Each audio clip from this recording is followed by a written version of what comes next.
Welcome to A Drink of Wisdom.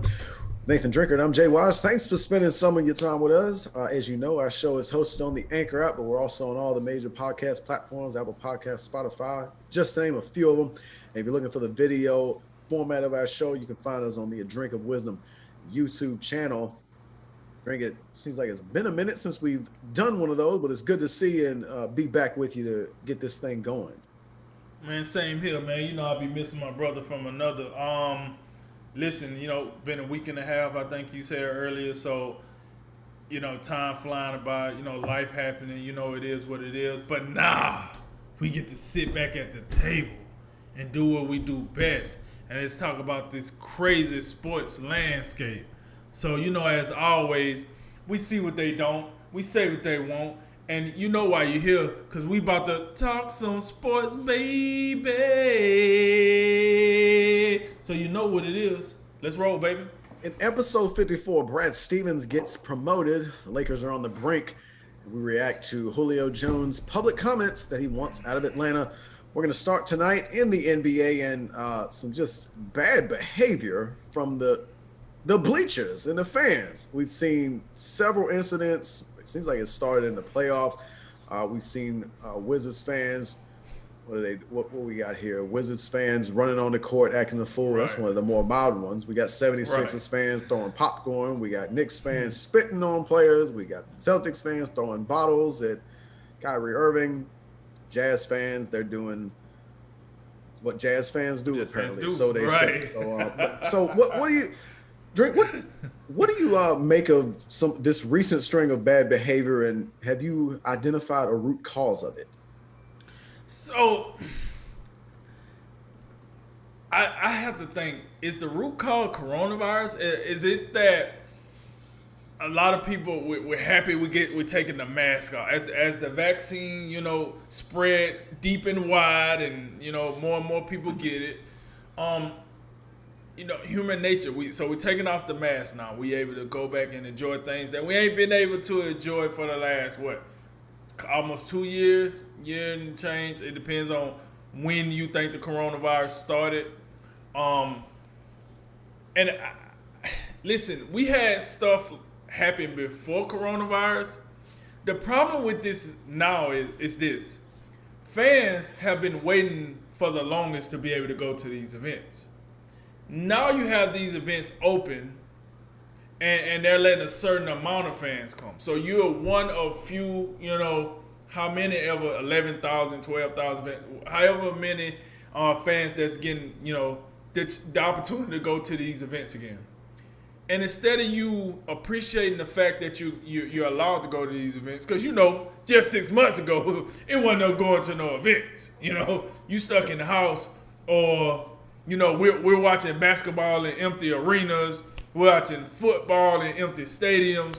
We're watching boxing and MMA in empty, arenas. So we're happy to have the fans back.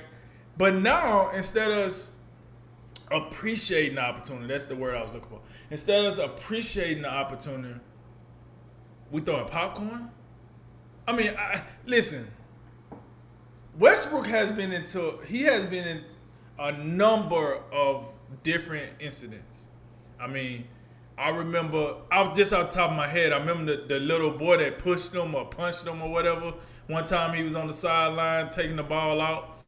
I think this was like 2 years ago. I don't know if you remember this, but Westbrook is taking out the ball, and some little boy that's got courtside seats with his dad, just stands up and punches him or pushes him out. I forgot, he did one of the two.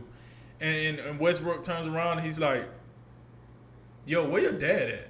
What is this?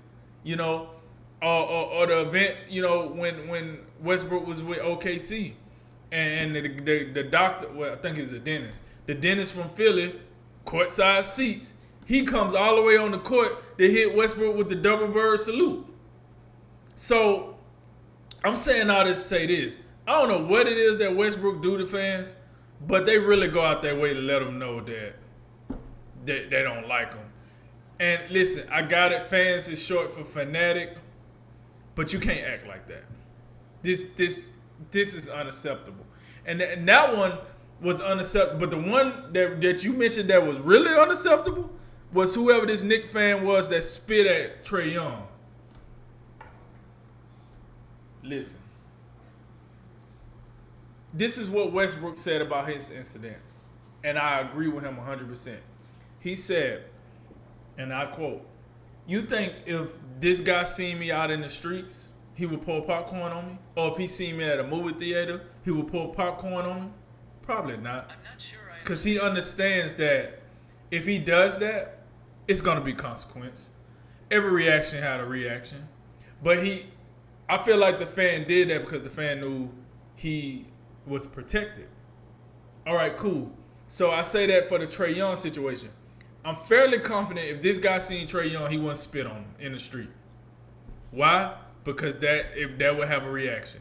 And I'm fairly confident it would be bad for that Knicks fan if that was to happen. And on down the line. But to get back to your question, I honestly think, and I asked you this, like, is the country going through a mental health like ordeal right now? Like, it's just making me wonder. Like, people starting to get this fresh oxygen, and it's just like, yeah. Like, I don't know, man. Like, it's we in a weird time right now. But I also would say we can't act like this is new. We can't act like we never seen fans do crazy things. That's part of the game. Like LeBron said, that's part of the game. He said that when he got into it with a fan, I forgot who they was in Atlanta. Matter of fact, they was playing in Atlanta, and he got into it with the lady and the husband that was sitting courtside or whatnot. And even he said, like, it's good to have the fans back. You know what I'm saying? This is what they bring. They just can't cross that line. So when you turn it from that sport to some type of criminal activity, now you crossing the line.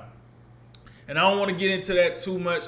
I know you got a whole nice put together piece as far as the criminal aspect of this, but I do think it's some type of mental makeup that's going on with everybody right now, where they're not understanding. Listen, we just had the sport taken away from us for the most part. Now they're allowing us to come back to it, and this is how we're going to show our appreciation. That is the problem I have with it. I mean, people mess up. The one fan that ran on the floor, the wizard, the guy that ran on the court, and he wanted his 15 minutes of fame, and he wanted to slap the backboard, and that guy, I'm not talking about him. That's a little situation on his own. He didn't mean to do anything malicious. He wanted his 15 seconds of fame. Oh, and he got it. He definitely got it. Probably not the way he drew it up in his head, but he got it. But I'm talking about these other fans, the ones that's throwing stuff, the ones that's spitting, the ones that's making racist and sexist remarks. I'm talking about those fans. And like you said in the lead-in, Jazz fans been doing this for a long time, because I'm fairly confident I heard Michael Jordan say something about the Jazz fans. So they've been doing this for a while. This is nothing new. Not to say it's right, but it's nothing new. So listen, public service announcement. Hey fans, can we chill the F out? Just chill the F out, man. Chill out, relax. We just got back into this. Let's let these athletes, these performers, these entertainers, these public figures, whatever you want to use, let them do their job. Let them entertain us. You ain't gotta be out there acting a fool. I don't know if you earn like fan points or something. Like, you know how you can earn like stripes? Maybe you earn fan stripes by doing crazy stuff. But we gotta relax. Everybody gotta relax. Be happy that we're opening back up as a country. And just chill out, man. Go get your vaccine and enjoy the game. Enjoy the game. We don't need the extra. So with that said, man, I don't know what's going on with these. Hold up, bring that back. One point I almost skipped over that I must say. The one single event that you named that I think, if you want to say that the fans had a legitimate gripe, I guess we would have to talk about what Kyrie Irving did. And here's my thing on Kyrie. Kyrie has this knack that when his time is up with a certain place, or if he doesn't like that place, he's not professional enough to let it go. So what do I mean? Here's what I mean.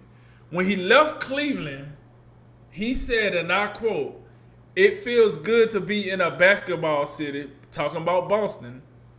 It feels good to be in a basketball city. It feels good to walk around and talk to people that know about basketball intelligence. All right, so it just sounds like a shot to Cleveland. I could be totally wrong, but that's what it sounded like to me when he left Cleveland.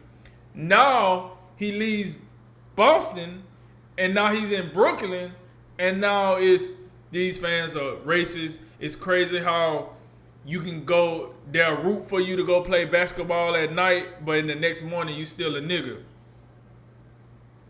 I've never played in Boston as a basketball player, but I would say this. Bill Russell said something similar. Not to that magnitude, but he said something similar. But Bill Russell also played at a different time, you know what I mean? Yeah. When they was programming in black and white, you know what I'm saying? Barely had the colors. So I understand like where he was coming from, but at the end of the day, Kyrie, you thought you can go and talk about a whole city the way you talk about them and nobody was gonna get mad. You thought you was playing football. You thought you could run a step on a logo and everybody too far away to do anything about it. That's what you. Unfortunately, Kyrie, you play basketball. The fans are very close to the court. So when they get an opportunity to do something, as that one Celtic fan did, they're gonna do something. You're not gonna step on their logo, rub your feet in it, pretty much say forget you, and think the fans wasn't gonna do anything about it. So to Kyrie, I'm not gonna say you deserve anybody throwing something to you, but you did ask for it. You did exacerbate the situation. These other guys, I don't think Trae Young asked to be spit on. I don't think Russell Westbrook asked for popcorn to be poured on him.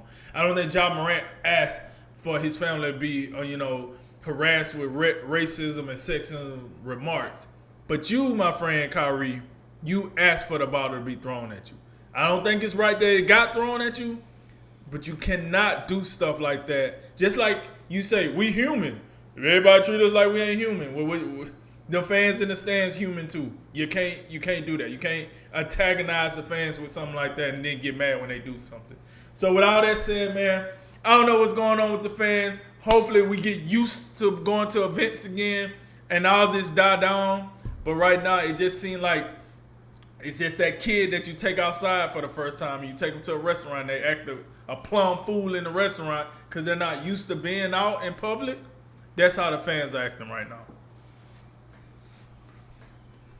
Yeah, as far as the root cause issue, I don't really have a root cause. Is it possible that some of this could be tied to the great reopening, which I feel like we've been reopening for months now? Some of them states they've been opening for a while. They just been right. We're getting it moving. Y'all can do as you please. You want to come out and partake in the festivities, good. You want to stay home and wear your mask all day, do what you want to do, as we well should. But in the end, I don't want to blame a pandemic on everything, and I don't want to blame a pandemic on people just not knowing how to carry themselves in a basketball arena. And I'm gonna tell you this: like you talk about, it sounds like a very great thing when you talk about fans being allowed to come back. I know it's something that I'd look forward to, but just as a personal matter, I don't plan on entering an arena until all the restrictions are removed. I'm not here for the come on in and you only allowed to show your face if you're eating and drinking or whatever rules. I'm not here for it. So I'll be back at some point when all that is gone. That's not for the vaccine people, right? That's just is that for everybody? What you mean? The whole show your face only when you're eating. I'm not sure what there's some that's a whole separate issue, by the way, the vax versus the unvax. I'm not sure if arenas how their rules are. I think some places are still doing masks no matter what because they can do that. That's their arena, I'm pretty sure. I'm just saying as a personal matter, you will not see me in any arena until everything is unrestricted and we are allowed to show our face, which I feel like that's a pretty basic right, even though I know it's not in the Constitution. I know they didn't write in there, but damn it, it should be. So, but I'm gonna say another thing. I have never been so happy, or I cannot imagine being in the NBA arena after, 12, 14 months, whatever it is, and being so happy that I would throw popcorn on somebody. I'm happy today. Got to throw the popcorn at somebody. Got to throw the water bottles. What a good day. Can you imagine being so overcome with just utter bliss that you got to act a plumb fool? That's what all of this is, man. And as usual, I would like for people to consider this, because much to like when we talk about other aspects of society, such as law enforcement, where the media likes to report all of the issues that blow everything up. Particularly when a police officer shoots a black man. Oh my lord! Police force. We out there with the racist police force. They out on a mission to indiscriminately kill black men. Similar that we know there are bad apples, I would say, in every profession. Police, the law enforcement is no different. They're out there. The same principle, I believe, can be applied here. You look around, and these are USA Today got about 5 or 6 instances, and all of them, and some of them range to, some of them are just childish and just foolish, like the Wizards fan who's just out on the floor and throwing his fist in the air, having a good old time and slapping the backboard, which impressed me because I know I can't do such a thing. And then the security guard hits him with the hit stick. That's foolish, and that's not one of those things that anyone should be. That's only a big deal because it's kind of in this. Probably somebody's already labeled this an epidemic of poor fan behavior. But of course, some of this stuff is serious, and we should take it serious. I don't think any player, nobody deserves this. Like Trae Young doesn't deserve to get spit on. Westbrook doesn't deserve to get popcorn thrown on him. Kyrie Irving doesn't deserve to have a water bottle thrown at him. And I'll get back to that in a moment. I would be interested to know what exactly was said to John Morant's family. I haven't seen anything, and maybe it's just I haven't had time to look for it. But I'd be interested from getting the other side from the fans. Like, okay, this is what they're saying. Y'all said, did y'all in fact say this? Because we live in a day and age now to where just about everything is racist. So depending on what was said, I think that's worth having a conversation about. All these other things, like, we saw this, so there really ain't no other side of this. You threw the popcorn, you was out there spitting, and you was throwing water bottles. I mean, ain't much, you did what you did. So, but it's I think this is a more complicated issue, and I don't want to get too held up on some of these things. But I will back to Kyrie Irving. And I think you brought up a lot of good points. When the lead up to this, you had Kyrie Irving say, make comments about racism and subtle racism. And in fairness to him, there's been athletes in the past, whether it's the Orioles, Adam Jones, I believe CC Sabathia, the pitcher for the Yankees. Boston has been the target of some of these claims before.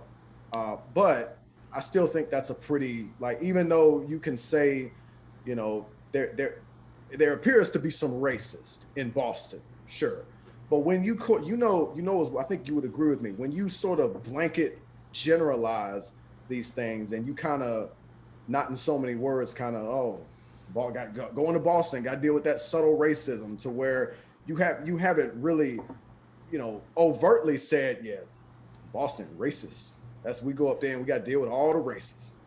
I feel like that, if I live in Boston, I feel like that's people probably take offense to it. And, and then you have the whole thing where you go out on the court and you're stepping on the logo. And by the way, we know Kyrie Irving was a former Celtic, and we know it didn't end all that well. So you have that dynamic going on. And then, in the end, and I think, you mentioned he didn't, maybe forget the wording used, but I think the proper wording for this is Kyrie Irving, the only person that kind of the only group of fans that got provoked was the Boston fans. The Boston fans, I think you kind of say they got provoked. And I think in some aspect, I don't think we should necessarily be surprised, even though we can say that fan was wrong. But if you kind of come out and insult an entire city and you only got one water bottle thrown at you, I think they did pretty good. I'll say that. We can say I think we don't have to be such in a polarized situation that we can't be honest and say that fan was wrong for what he did. And Kyrie Irving, I don't think Kyrie Irving was right. I think he was wrong for what he said about Boston. I think Kyrie Irving's been on the wrong side of quite a few issues, to be quite honest with you. Agree.